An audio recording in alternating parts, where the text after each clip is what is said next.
Matric pass کرنے کے بعد میں کالج میں داخلے کے لیے جتن کرنے لگی، لیکن والد صاحب میری شادی کرنا چاہتے تھے، لہٰذا آگے پڑھنے کی اجازت نہ دی۔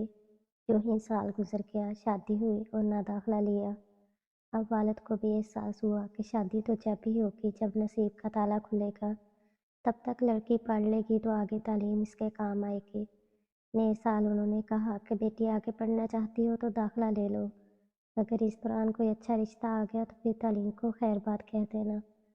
میں نے بھی یہ منظور کر لیا کہ آگے جو قسمت میں ہوگا دیکھا جائے گا۔ میں بہت جلد گھل مل جانے والی ہنس مکھ لڑکی تھی۔ چند دنوں میں کالج میں کئی لڑکیاں سہیلیاں بن گئیں۔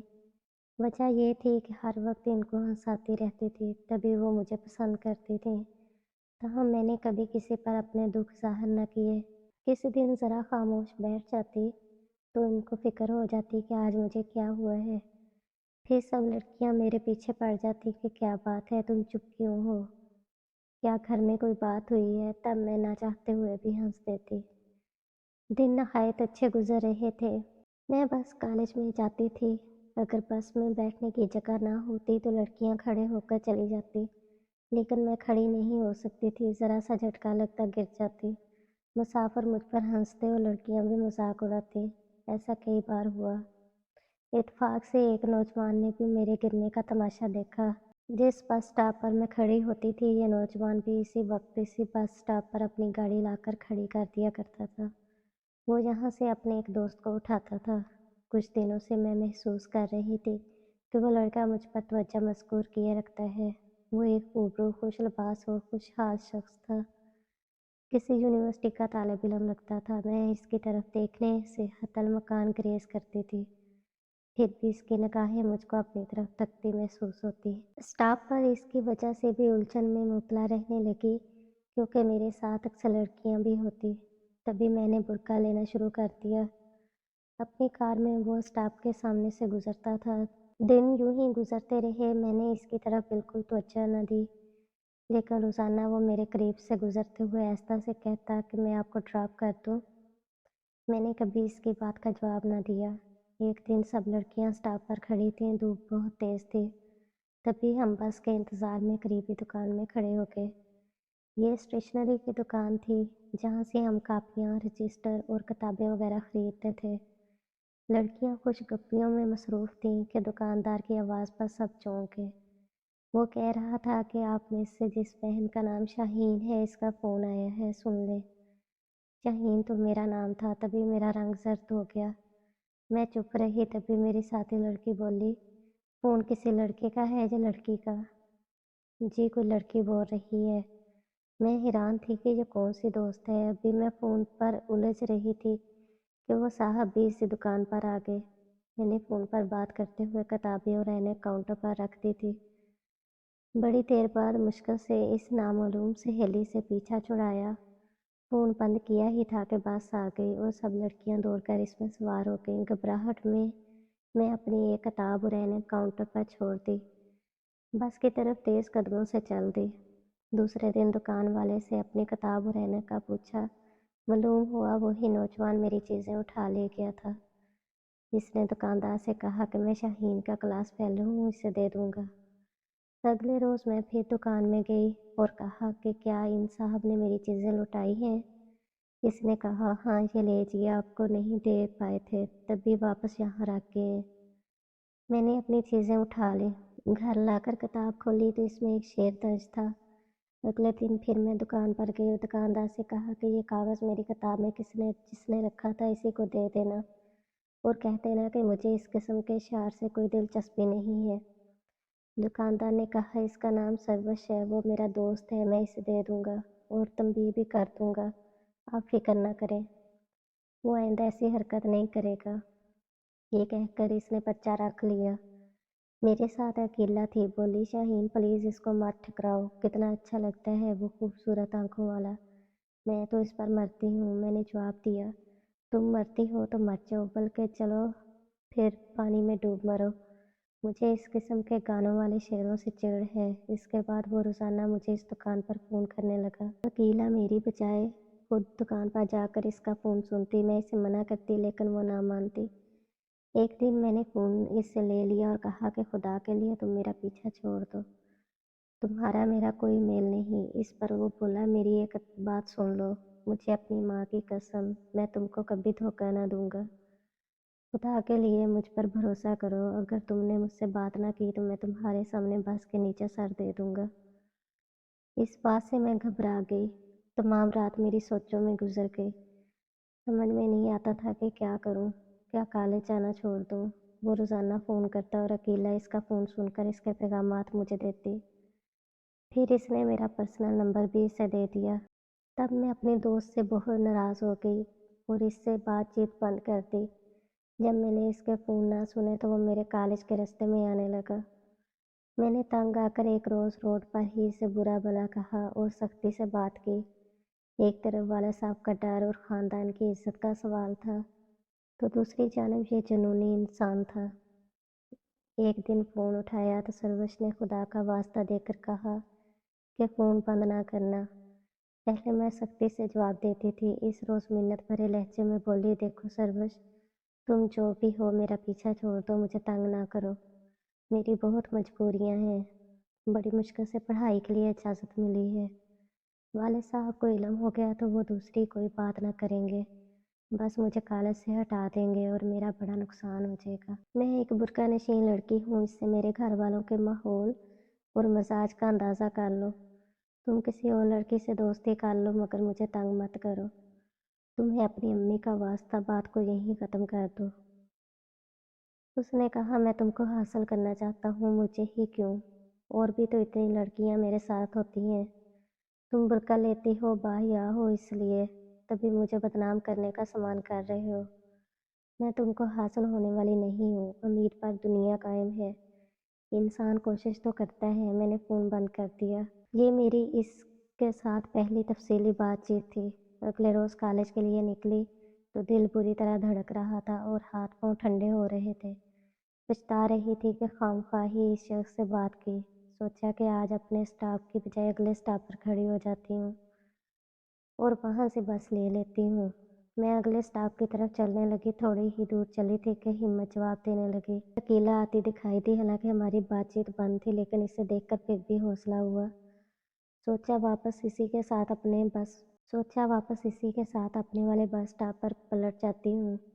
اگلا اسٹاپ تو کافی دور ہے۔ اس سے پہلے کہ میں بات کرتی وہ خود میری طرف آ گئی، کہنے لگی، آج ادھر کدھر جا رہی ہو؟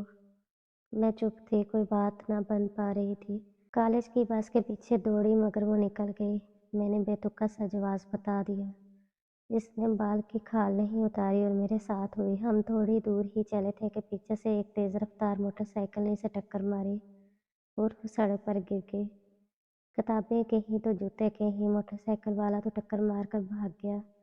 میں اسے اٹھانے کو جھکی، ارد گرد ٹریفک چل رہا تھا، صبح کا وقت تھا، لوگ دفتروں اور طالب علم کالج اسکول کو جا رہے تھے۔ اس کو زیادہ چوٹ لگی تھی اور وہ بھی سر میں، اسے ہوش نہ رہا تھا، میں اسے نہیں اٹھا سکتی تھی۔ بے بسی سے ادھر ادھر دیکھنے لگی، لوگ ہمارے ارد گرد اکٹھے ہونے لگے۔ سروش بھی ان لوگوں میں دکھائی دیا، اس نے دور سے ہی موٹر سائیکل کی ٹکر سے اکیلا کو گرتے دیکھ لیا تھا۔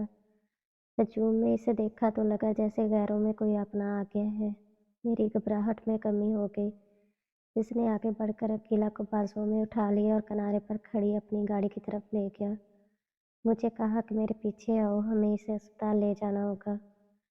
میں نے گاڑی کا دروازہ کھولا اور اس نے بے وقت میری دوست کو کار کی سیٹ پر لٹا دیا۔ تم آگے بیٹھ جاؤ شاہین، دیر مت کرو، سروش نے کسی اپنے کی طرح مجھے مخاطب کیا اور میں نے ایک معمول کی طرح اس کے حکم کی تعمیل کی۔ اس کے چہرے پر پریشانی کے آثار نمایاں تھے۔ تمام راستہ اس نے کوئی کلام نہ کیا، گاڑی چلاتا رہا اور ہم قریب ترین اسپتال پہنچ گئے۔ اکیلا کو ایمرجنسی میں لے جایا گیا۔ یہاں پہنچ کر سب سے پہلے میں نے اکیلا کے گھر والوں کو فون کر کے ایکسیڈنٹ کی اطلاع دی۔ جب تک اس کے گھر والے آئے سروش موجود رہا، سب بھاگ دوڑ خرچہ اس نے کیا، کسی اپنے کی طرح معاملے کو سنبھالا۔ اس روز ہی اس نے مجھے بتایا کہ اس نے اکیلا کو بہن بنایا ہوا ہے، تبھی اس کے ساتھ فون پر بات کرتا تھا اور رابطہ میں رہنے کی وجہ میں ہی تھی۔ میں سمجھی تھی کہ پہلی بار سروش نے میرا چہرہ اسپتال میں دیکھا ہے، لیکن یہ بات نہیں تھی۔ مجھے اس نے بتایا کہ وہ دور سے ہمارا رشتہ دار ہے اور ایک شادی میں اس نے مجھے دیکھا تھا، تبھی سے پسند کر لیا تھا۔ اس کے بعد سے ہی وہ اس بس اسٹاپ کی طرف سے گزرنے لگا تھا۔ یہ وہ رشتہ دار تھے جن کے گھر ہمارے بزرگ تو آتے جاتے تھے، مگر ہم کبھی ان کے گھر نہیں گئے تھے اور نہ ہی کبھی ان کے گھر میں تذکرہ ہوتا تھا۔ اس لیے میں نہیں جانتی تھی کہ سروش کے ساتھ ہماری کوئی رشتہ داری بھی ہے۔ میں تو اس کو ایک ایسے آوارہ مزاج نوجوانوں کے روپ میں دیکھ رہی تھی جو بس اسٹاپ پر لڑکیوں سے چھیڑخانی کے چکروں میں رہتے ہیں۔ جب عقیلہ کے والدین آ گئے تو اس نے جانے کی اجازت لی۔ مجھے بھی جانا تھا، کب تک اسپتال میں ٹھہرتی، لیکن آنٹی اور انکل کے سامنے میں نے سروش سے کلام نہیں کیا اور نہ یہ کہا کہ میں نے بھی جانا ہے۔ جب وہ اسپتال سے نکل گیا تو 15 منٹ بعد میں نے آنٹی سے کہا کہ مجھے اجازت دیجیے، میں عقیلہ کو دیکھنے امی کے ساتھ شام کو آؤں گی۔ ابھی میرے گھر والوں کو علم نہیں ہے کہ میں کالج کی بجائے اسپتال میں ہوں۔ آنٹی بولی، بیٹی تم اکیلی گھر چلی جاؤ گی یا تمہارے انکل تم کو چھوڑ جائیں؟ انکل کا اس وقت یہاں ہونا، موجود رہنا ضروری ہے۔ میں چلی جاؤں گی، رکشہ لے لوں گی، آپ فکر نہ کریں، میں گھر پہنچ کر فون کر دوں گی۔ وہ بھی بہت پریشان تھی۔ ابھی عقیلہ کو ہوش نہیں آیا تھا، سڑک پر اس کا سر زور سے ہٹ ہوا تھا، وہ ابھی تک بے ہوش تھی۔ انہوں نے مجھے اکیلے جانے کی اجازت دے دی۔ میں اسپتال سے نکلی تو باہر سروش کو منتظر پایا۔ اس نے کہا، برا نہ مانو تو تمہیں تمہارے گھر یا کالج جہاں کہو ڈراپ کر دیتا ہوں۔ میں نے ذرا دیر سوچا، کالج کا وقت تو نکل گیا تھا، اللہ پر بھروسہ کر کے اسی پر بھروسہ کر لیا اور اس کی گاڑی میں بیٹھ کے مجھے گھر کے پاس ڈراپ کر دے۔ میں نے کہا، شکریہ میری عزت افزائی کا، وہ بولا اور گاڑی چلا دی۔ پہلی بار کسی اجنبی کے ساتھ اکیلی گاڑی میں بیٹھی تھی۔ اس کی تو مراد بھر آئی تھی، لیکن میرا دل بری طرح کانپ رہا تھا۔ کچھ گرمی اور کچھ خوف سے پسینے میں نہا گئی تھی، نقاب منہ پر پڑا تھا۔ بڑی مشکل سے میں نے تھوک نکلتے ہوئے سوال کیا، آپ کدھر سے جا رہے ہیں؟ ہم پشاور سے جا رہے ہیں، اس نے جواب دیا اور ہنس پڑا۔ پھر بولا، خاطر جمع رکھو، کیوں ڈر رہی ہو؟ میں تم کو بھگا کر نہیں لے جاؤں گا، تمہارے گھر پر ڈراپ کر دوں گا۔ رستے میں 2-4 مختصر باتیں ہوئیں۔ اس نے مجھے اپنی رشتہ داری کے بارے میں سمجھایا کہ اس کے دادا اور میرے دادا آپس میں کزن ہوتے تھے اور جب ہم چھوٹے تھے تو ان کا ایک دوسرے سے ملنا اور آنا جانا ہوتا تھا۔ شادی بیاہ خوشی غمی میں شریک ہوتے تھے، مگر تیسری نسل کے آتے ہی یہ میل جول باقی نہیں رہا۔ عقیلہ کو ٹھیک ہونے میں 1.5 ماہ لگ گیا۔ 2 ماہ بعد اس نے دوبارہ باقاعدگی سے کالج آنا جانا شروع کر دیا۔ اس کی غیر موجودگی کا یہ عرصہ میں نے بڑی مشکل سے کاٹا۔ کالج میں دل ہی نہ لگتا تھا۔ اس عرصے میں 3 بار میں امی کے ساتھ اس کے گھر عیادت کو گئی۔ اس کا گھر ہمارے گھر سے اگلے محلے میں تھا۔ اس واقعہ کے بعد جب میں اکیلی کالج آتی تھی تو چند بار سروس بس اسٹاپ پر آیا اور مجھ سے گاڑی سے اتر کر بات کی، کہا کہ میں تم کو کالج چھوڑ دیتا ہوں، مگر میں نے انکار کر دیا۔ میں روز تو تمہاری گاڑی میں بیٹھ کر نہیں جا سکتی۔ اس کے باوجود وہ روز کالج کے وقت پر گاڑی بس اسٹاپ کے نزدیک کھڑی رکھتا تھا، مگر میں بس پر ہی کالج جاتی رہی۔ جب وہ دکھائی دیتا تو حیا سے میری بری حالت ہو جاتی۔ جب عقیلہ ٹھیک ہو کر کالج آنے لگی تب اس کے توسط سے آہستہ آہستہ حجاب کے پردے سرکنے لگے۔ وہ مجھے زبردستی کھینچ کر اس گاڑی میں لے جانے لگی۔ میری طرف سے بھی مزاحمت میں کمی آ گئی تھی۔ وہی ہوا جو اس عمر میں اکثر ہوتا ہے۔ میں اور عقیلہ کالج کے بعد سروش کے ساتھ تپتی دوپہروں میں پارکوں میں جب وہاں کوئی نہ ہوتا جا کر بیٹھ جاتے۔ عقیلہ سروش سے زیادہ اور میں کم بات کرتی۔ میرے دل میں بھی سروش کے لیے پسندیدگی کے جذبات نے جنم لے لیا تھا۔ وہ کہتا کہ تم اکیلے میں میرے ساتھ سیر کو چلو، لیکن میں نے اس کی یہ بات کبھی نہ مانی۔ اس نے وعدہ کیا کہ تعلیم مکمل ہونے کے بعد وہ اپنے والدین کو میرے والدین کے پاس رشتے کے لیے لے کر آئے گا۔ اس طرح اس نے میرے دل میں امید کی جوت جلا دی تھی۔ مجھے اچھی طرح یاد ہے جب میں نے اسے گرمیوں کی چھٹیوں کی خبر سنائی تو اس کی آنکھیں بھیگ گئی تھیں۔ جب میں اسے آخری دن بتایا کہ میں کل سے کالج نہیں آؤں گی، کہ گرمیوں کی چھٹیاں ہو گئی ہیں، تو اس نے کہا کہ میرا کالج تمہارے کالج سے چند قدم آگے ہے۔ اس بار فائنل امتحان کے بعد میں کالج چھوڑ دوں گا کیونکہ میرا FSC مکمل ہو جائے گا۔ پھر نہ جانے ہم کب اور کیسے ملیں۔ آج پہلی بار میرا دل اس کی جدائی کے تصور سے گھٹ رہا تھا، اور پھر ہم 2 ماہ کے لیے ایک دوسرے سے جدا ہو گئے۔ یہ 2 ماہ 2 سال بن کر گزرے۔ جب چھٹیاں ختم ہوئی تو میں چھٹی کے وقت اس سے کالج سے باہر والی اسٹیشنری کی دکان پر ملی۔ اس نے جذبات سے میرے ہاتھوں کو اپنے ہاتھوں میں لے لیا اور کہا کہ میں والدین کے پاس کہوں جا رہا ہوں، یہ بتانے کہ میں نے شادی کے لیے جس لڑکی کو پسند کیا ہے وہ ہماری رشتہ دار ہے۔ میں جلد ان کو رشتے کے لیے تمہارے والدین کے پاس لاؤں گا۔ وہ چلا گیا۔ میں اس کی جدائی میں تڑپ تڑپ کر روئی، مگر کیا کر سکتی تھی؟ عقیلہ کے ذریعے اس کے خط مل جاتے جس سے دل کو تسلی ہو جاتی۔ پھر اچانک اس کے خط آنے بند ہو گئے۔ ایک دن عقیلہ نے بتایا کہ سروش آ رہا ہے۔ میں یہ سن کر خوش ہو گئی۔ اس کے بعد وہ کئی بار ملا، وہی چاہتی، لیکن ہم بہت تھوڑے وقت کے لیے ملتے تھے۔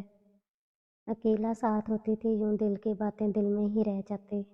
کبھی کبھی مجھے اس کی نیت پر شک ہوتا، پھر خود کو تسلی دیتی کہ نہیں، اس نے وعدہ کیا ہے تو ضرور نبھائے گا، اپنے والدین کو رشتے کے لیے لے کر آئے گا۔ کالج کے 4 سال پورے ہونے کو تھے۔ اب مجھے گھر بیٹھ جانا تھا۔ یہ وقت میرے لیے انتہائی تکلیف دہ تھا۔ مجھے معلوم تھا کہ میں گھر بیٹھ جاؤں گی تو میرے رشتے آنے لگیں گے، اور تب میں والدین کو روک نہ سکوں گی۔ وہ کسی نہ کسی کو پسند کر لیں گے، اور مجھ میں اتنی ہمت نہ تھی کہ والدین کو اپنی پسند سے آگاہ کر سکوں، سروش کے بارے میں بتا سکوں۔ آخر وہی ہوا۔ ایک روز امی نے کہا کہ بیٹی، تمہارے ماموں تمہیں بہو بنانا چاہتے ہیں، تمہارا کیا خیال ہے؟ میں نے جواب دیا، امی میں ابھی شادی نہیں کروں گی۔ وہ بولی، کیوں، کیا وجہ ہے؟ شادی تو ہر لڑکی کو کرنا ہوتی ہے۔ تمہیں کوئی لڑکا پسند ہے تو بتا دو، مگر خیال رہے خاندان سے ہو۔ خاندان سے باہر کسی غیر سے رشتہ تمہارے والد کو قبول نہ ہوگا۔ امی، اگر کوئی رشتہ میری پسند کا ہو تو وہ کسی رشتہ دار گھرانے سے ہی ہوگا، آپ اس بات کی فکر نہ کریں۔ میں نے تو اتنا تو بتا دیا، یہ نہیں بتایا کہ وہ لڑکا کون ہے۔ اس سے کاش تبھی بتا دیتی تو امی ان لوگوں سے خود ہی رابطہ کر لیتی۔ کچھ دن گزرے تو ماموں ممانی آ گئے۔ امی نے پھر مجھے کہا کہ یہ تمہارا رشتہ لینے آئے ہیں، تمہارا ماموں زاد شکیل انجینئر ہے، یہ بار بار آئیں گے۔ میں کیا جواب دوں؟ امی کہتی ہیں نا کہ میں نے ابھی شادی نہیں کرنی۔ کیوں نہیں کرنی؟ امی نے مجھے ڈانٹ دیا۔ کب تک میں نے تمہارے ماموں کو انتظار کرواؤں؟ میں تمہاری ایک نہیں سنوں گی۔ ادھر یہ لوگ چکر لگا رہے ہیں، ادھر خاندان سے کئی اور رشتے آ رہے ہیں، مجھے اب کہیں تو ہاں کرنا ہوگی۔ میں سارا دن روتی رہی، مجھے سمجھ نہ آتا کہ کیا کروں۔ عقیلہ کے گھر جا کر سروش کو فون کیا، شاید ان کے والد اٹھاتے تھے۔ اسے کیا کہتی، گھر آ کر خوب روتی، بار بار خیال آتا کہ خدا جانے سروش نے کیوں رابطہ ختم کر دیا۔ خدا کرے وہ خیریت سے ہو، اگر چاہتا تو وہ اپنے والدین کو لے کر ہمارے گھر آ سکتا تھا۔ پھر اس نے اپنا وعدہ کیوں پورا نہیں کیا؟ بالکل ہی خاموشی اختیار کر لی تھی۔ اب ہر دن اسی آس میں گزرنے لگا کہ شاید وہ آ جائے، لیکن اس کی کوئی خبر نہ تھی۔ اب جو رشتے آتے میں شدت سے انکار کر دیتی، یہاں تک کہ میرے سر میں سفید بال آنے لگے، چہرہ مرجھا گیا۔ سروش کو نہ آنا تھا، نہ آیا، یہاں تک کہ میرے والدین میری ضد سے مجبور ہو کر خاموش ہو گئے۔ والد نے مجھے بی ایڈ کرنے کی اجازت دے دی۔ میں نے بی ایڈ کی تعلیم مکمل کر لیا اور ایک اسکول میں ٹیچر لگ گئی۔ زندگی ایسے ہی بے کیف گزر رہی تھی۔ دل میں سروش سے ناراض ضرور تھی، مگر اس کے لیے روز نفل پڑھ کر دعا کرتی تھی کہ خدا کرے وہ سرفراز ہو اور اسے ہر جگہ اعلیٰ مقام عطا رہے۔ بس یہی دعا تھی جو میرے لبوں سے اس کے لیے نکلتی تھی۔ عقیلہ کی شادی ہو گئی اور وہ بیاہ کر اپنے گھر چلی گئی۔ اس کی شادی ایک آرمی آفیسر سے ہوئی تھی اور وہ خوش و خرم تھی۔ شادی کے بعد ہم کافی مدت نہ مل سکے۔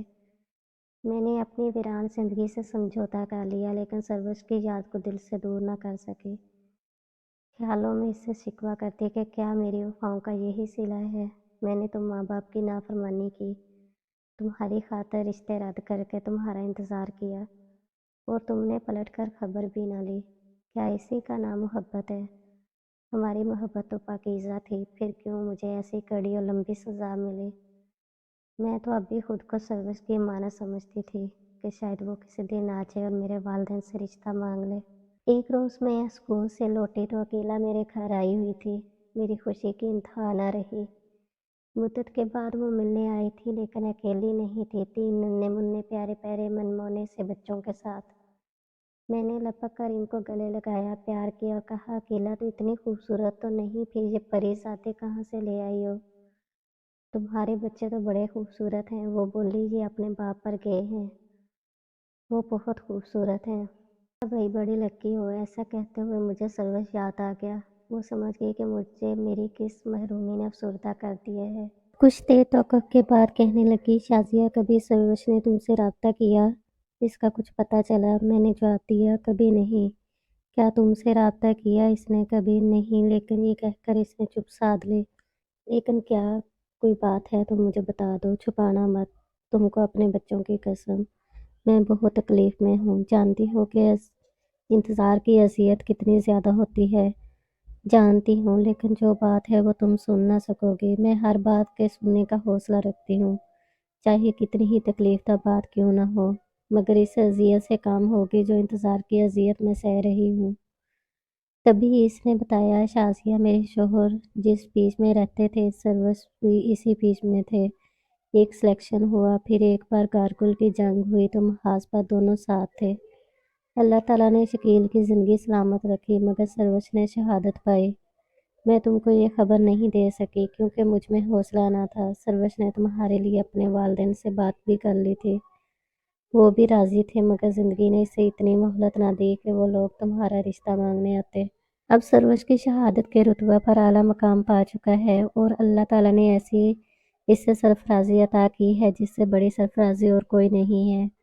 وطن کی سرحدوں پر حفاظت کرتے ہوئے اس نے جام شہادت نوش کیا ہے۔ یہ خبر جب میں نے سنی تو سکتے میں آ گئی۔